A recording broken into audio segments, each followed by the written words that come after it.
안녕하세요. 난치성 피부질환을 치료하는 생기한의원 강남역점의 박치영 한의사입니다. 올바른 수분 섭취는 건강은 물론 피부질환 치료에도 무척 중요합니다.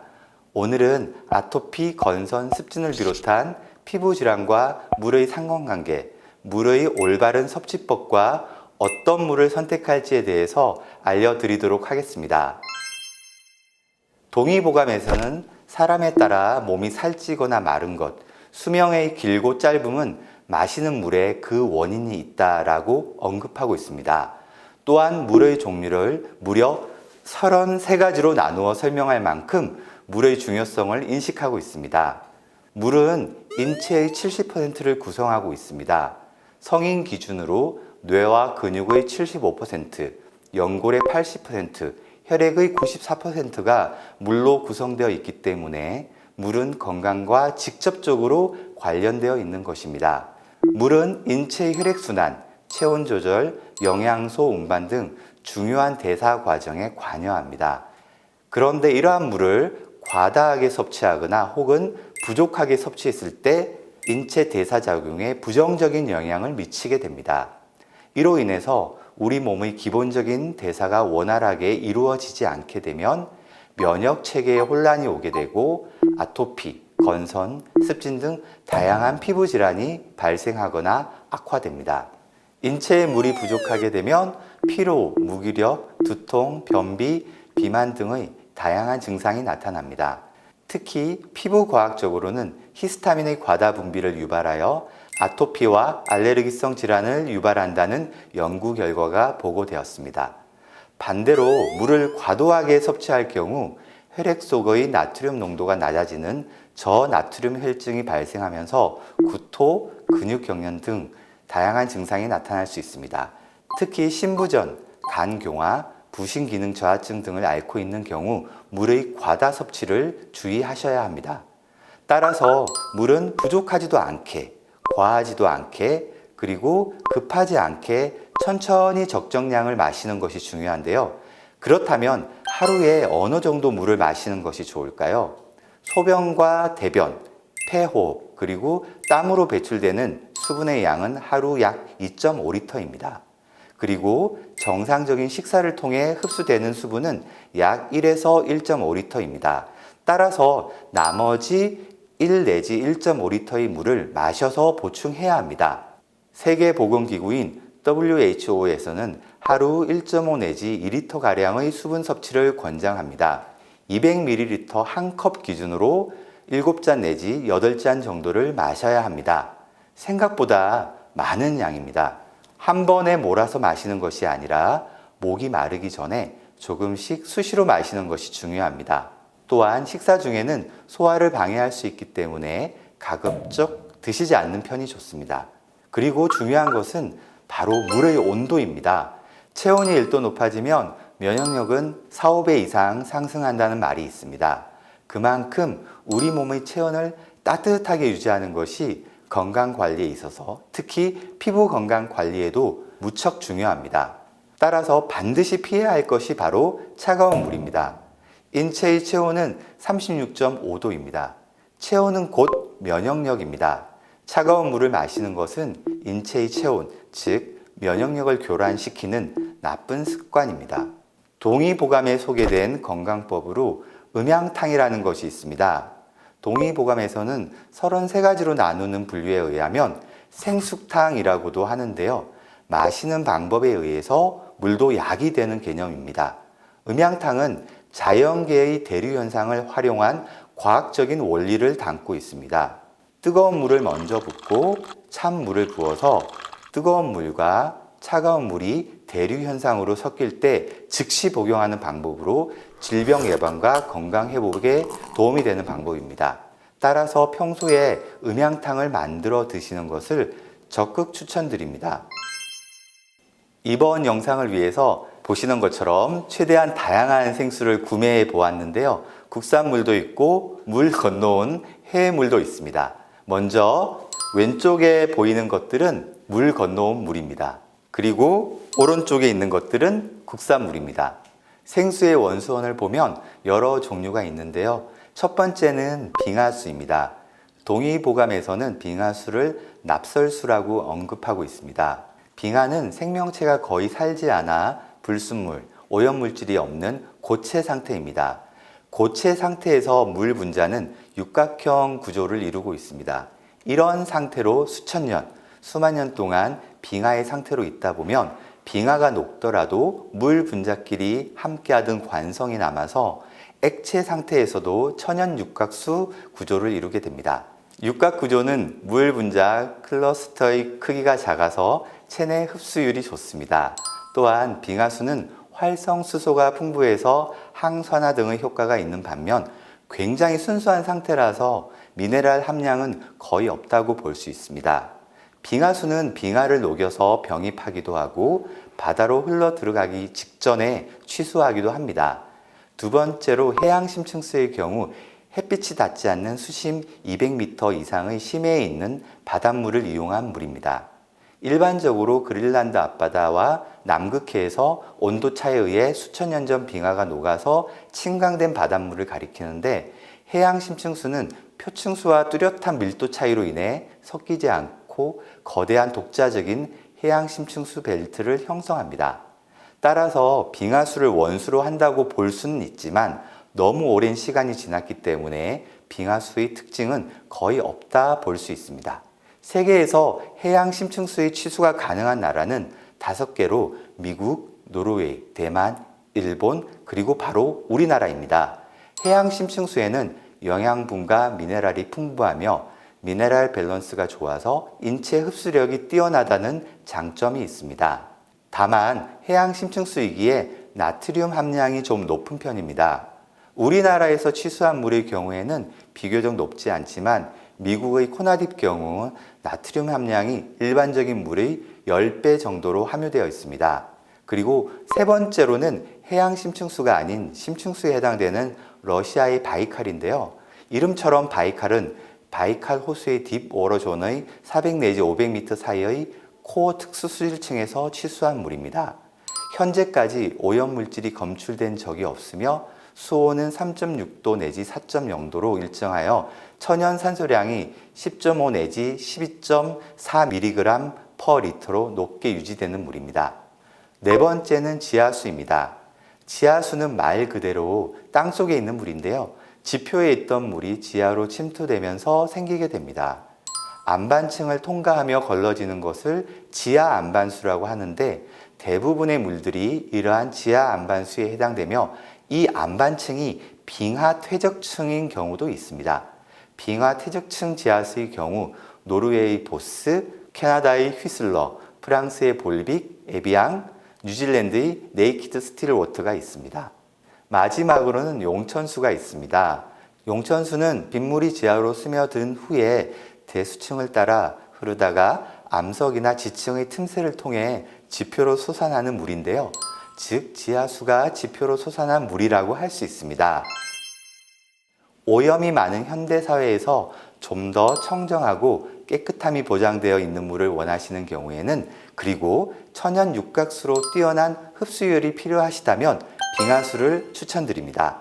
비교적 손쉽게 구할 수 있는 물은 미국의 클리어 알래스칸 글래시얼, 캐나다의 네베 아이스필드, 일본 이치후지이며 이 중 취향대로 드시면 좋을 것 같습니다. 그 다음으로 추천드리는 것은 해양 심층수입니다. 해양 심층수는 미네랄이 풍부하며 미네랄 밸런스가 뛰어나 인체에 잘 흡수될 수 있습니다. 그리고 우리나라가 해양 심층수 취수 가능 국가이기 때문에 비교적 저렴하게 퀄리티 있는 물을 마실 수 있습니다. 우리 몸이 원활한 대사 기능을 수행하기 위해 미네랄이 반드시 필요합니다. 미네랄은 물뿐만 아니라 우리가 먹는 음식에도 함유되어 있습니다. 따라서 음식을 통해서 충분히 섭취할 수 있다면 생수를 선택하는 기준에 있어서 큰 비중을 차지할 필요는 없습니다. 하지만 비슷한 조건이라면 미네랄이 좀 더 많이 함유된 생수를 드시는 것이 현명할 것입니다. 그래서 시중에 판매되고 있는 생수의 미네랄 함량을 조사해 보았습니다. 해외에서 수입된 물은 칼슘, 마그네슘, 나트륨, 칼륨, 이산화규소, 탄산수소염, 황산염, 염소, 질산염, 규소 등 다양한 미네랄 함량이 표기되어 있습니다. 하지만 우리나라의 경우 물의 미네랄 함량이 표기되어 있는 것은 칼슘, 마그네슘, 나트륨, 칼륨, 불소 정도입니다. 해외의 물보다는 우리나라의 물이 더 많기 때문에 우리나라 미네랄 함량 표기 기준으로 설명을 드리도록 하겠습니다. 먼저 각각의 미네랄에 대해서 간략하게 설명드리겠습니다. 칼슘의 경우 다들 알고 계시죠? 칼슘은 뼈와 치아를 형성하는 데 중요한 역할을 합니다. 또한 혈액을 순환하면서 근육이나 신경의 기능을 조절하고 혈액 응고를 촉진합니다. 칼슘 부족은 뼈 건강에 치명적입니다. 골다공증과 골절, 구루병은 물론 탈모, 갑상선 기능 항진증, 간질환, 신경과민, 근육경련 등 다양한 문제가 발생할 수 있습니다. 나트륨은 혈액 속의 칼슘과 결합되어 소변으로 배출되며 인 또한 칼슘과 결합되어 대변으로 배설됩니다. 때문에 나트륨이 많이 포함된 짠 음식이나 인이 많이 포함된 콩이나 육류, 계란 등 단백질이 풍부한 음식을 많이 드시는 경우에는 칼슘을 좀 더 많이 섭취하는 것을 권해드립니다. 물론 음식을 짜지 않게 담담하게 드시는 것이 가장 좋은 식습관입니다. 카페인 또한 칼슘 흡수를 방해하는데요. 특히 카페인은 칼슘뿐 아니라 비타민 또한 몸 밖으로 배출하기 때문에 카페인이 들어있는 커피, 녹차, 홍차, 콜라 등의 탄산음료는 가급적 자제하시는 것이 좋습니다. 칼슘의 체내 흡수를 위해서는 마그네슘과 비타민 D를 함께 섭취하면 도움이 됩니다. 마그네슘의 섭취량에 따라 골 밀도의 차이를 보인다는 연구 결과가 보고되었습니다. 또한 비타민 D가 부족한 경우 섭취한 칼슘이 뼈로 흡수되지 않고 그대로 배설될 가능성이 높아집니다. 따라서 칼슘 섭취 시 마그네슘과 비타민 D 또한 함께 챙겨 드시면 더욱 도움이 될 수 있습니다. 마그네슘은 약 300종류의 효소의 작용을 돕는 미네랄입니다. 3대 영양소를 합성하고 에너지 대사, 심신 안정 등의 효과가 있는데요. 체내에 존재하는 마그네슘의 약 57%는 뼈, 40%는 장기 및 근육, 그리고 나머지 3%가량이 세포와 혈액에 존재하고 있습니다. 마그네슘은 칼슘의 결정을 만드는 데 필요한 효소를 돕는 역할을 하며 결핍 시 뼈의 형성을 도울 수 없기 때문에 골다공증의 원인이 되기도 합니다. 그리고 소변을 볼 때 칼슘이 증가하게 되면 신장결석의 위험이 높아지는데요. 이 칼슘을 조절하여 신장결석을 예방하는 효과가 있습니다. 또한 마그네슘은 혈액 생성을 촉진시켜 결핍 시 빈혈이 생길 수 있습니다. 과로, 수면 부족, 스트레스, 흡연 등에 의해 발생하는 혈소판 응집 또는 혈관 수축을 억제하는 효과도 있습니다. 칼슘과 나트륨은 동맥을 수축시켜 혈압을 올리는 작용을 하는 반면 마그네슘은 칼슘과 나트륨의 양을 조절하여 혈압을 정상적으로 유지하고 동맥경화, 심장질환 등을 예방하는 효과가 있습니다.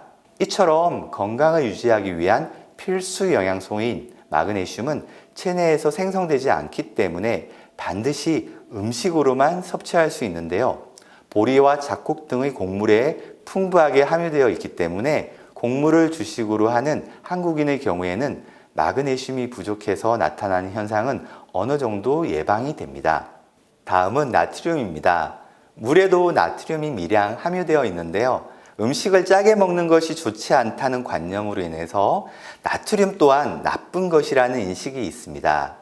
싱겁게 먹어야 하는 것은 사실이지만 나트륨 자체가 나쁜 것은 아닙니다. 나트륨은 사실 생명 유지와 건강 유지에 필수적인 성분입니다. 나트륨은 세포막 사이의 전이처와 농도를 유지하는 데 필요한 전해질이며 이 세포막 전이 조절은 신경 자극 전달, 근육 수축, 심장 기능에 필수적입니다. 성인의 경우 안정 시 나트륨과 칼륨의 농도차를 유지하기 위해 에너지 소모량의 20 내지 40%를 소비한다고 합니다. 또한 나트륨은 혈압을 유지하고 포도당, 필수 아미노산의 이동 및 염소, 아미노산, 당, 그리고 물의 흡수에 중요한 역할을 합니다. 나트륨은 70kg 몸무게의 성인 기준으로 체내에 약 100g 정도 존재한다고 합니다. 50%는 세포 외액에 존재하고 10%는 세포 내액에 존재하며 40%는 골격과 치아의 고형물로 존재합니다. 나트륨은 대부분의 음식에 충분히 들어있기 때문에 특별히 신경 써서 먹을 일은 없지만 과다 섭취 시 고혈압, 심근경색, 뇌졸중이 유발될 수 있으며 신장에 무리를 줄 수 있기 때문에 하루 2000mg 이상 섭취하지 않도록 주의하시면 좋을 것 같습니다. 다음은 칼륨입니다. 칼륨은 세포 대사 등에 관여하는 인체의 필수적인 전해질입니다.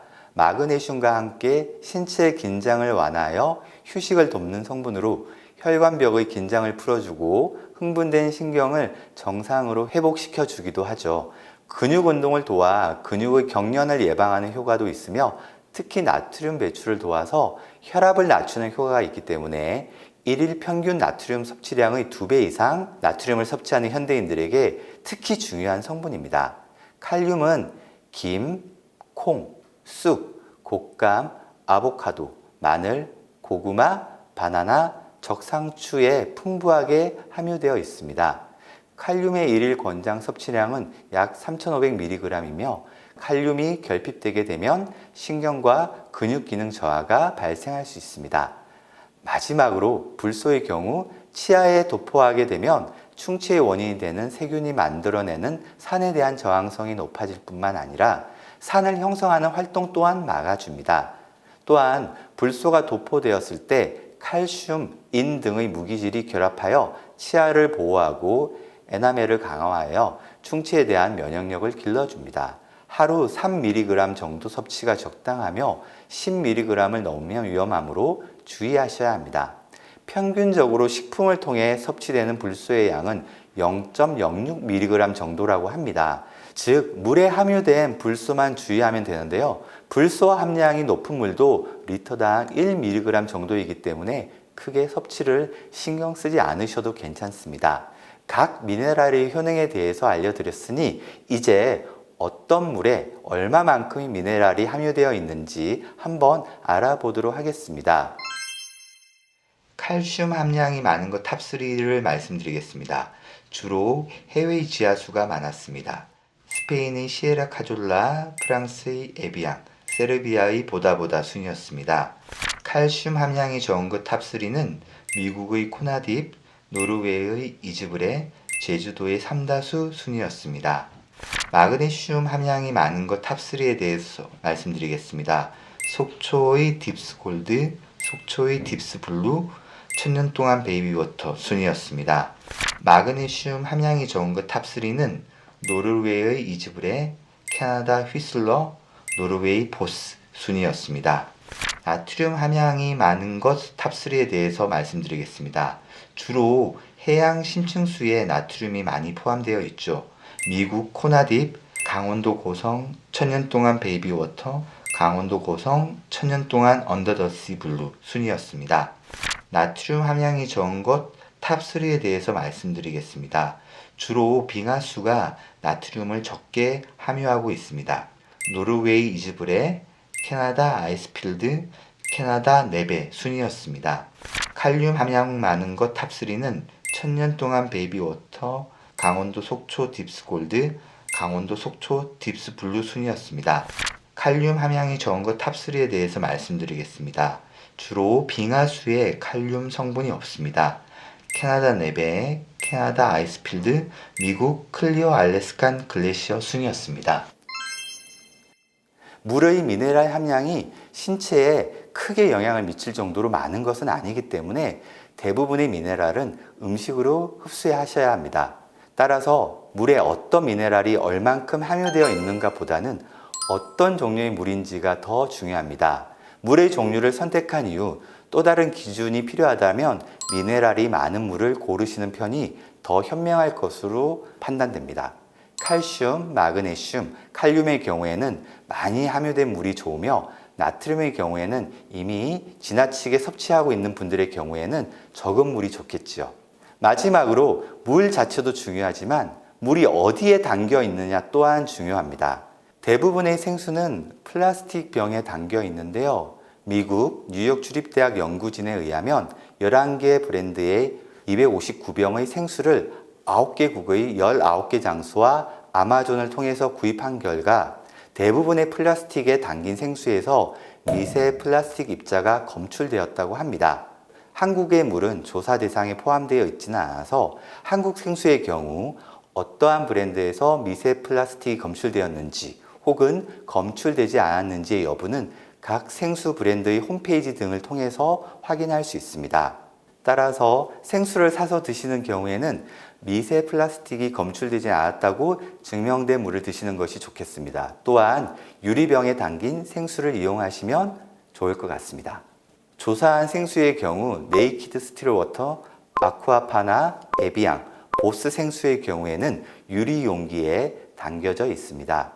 결론적으로 정리해 보자면 피부 건강에 중대한 영향을 미칠 수 있는 물은 하루 1.5 내지 2리터가량 목이 마르기 전에 조금씩 수시로 드시는 것이 좋습니다. 또한 체온을 떨어뜨려서 면역을 교란시킬 수 있는 차가운 물은 피하는 것이 좋습니다. 그리고 뜨거운 물을 먼저 넣고 찬물을 넣어서 음향탕을 만들어 드시면 더욱 좋습니다. 생수를 구매하시는 경우 깨끗하고 흡수도 빠른 빙하수가 가장 좋으며 그 다음은 미네랄 흡수가 비교적 잘 되는 해양 심층수가 좋습니다. 마지막으로 미세 플라스틱이 검출되지 않은 플라스틱 병에 담긴 생수나 유리병에 담긴 것을 그리고 기왕이면 미네랄 함량이 높은 생수를 선택하시면 좋을 것 같습니다. 이번 시간에는 우리의 건강과 피부 질환에 막대한 영향을 미칠 수 있는 물에 대해서 알아보았습니다. 다음 시간에는 더 좋은 컨텐츠로 찾아뵙겠습니다. 시청해 주셔서 감사합니다.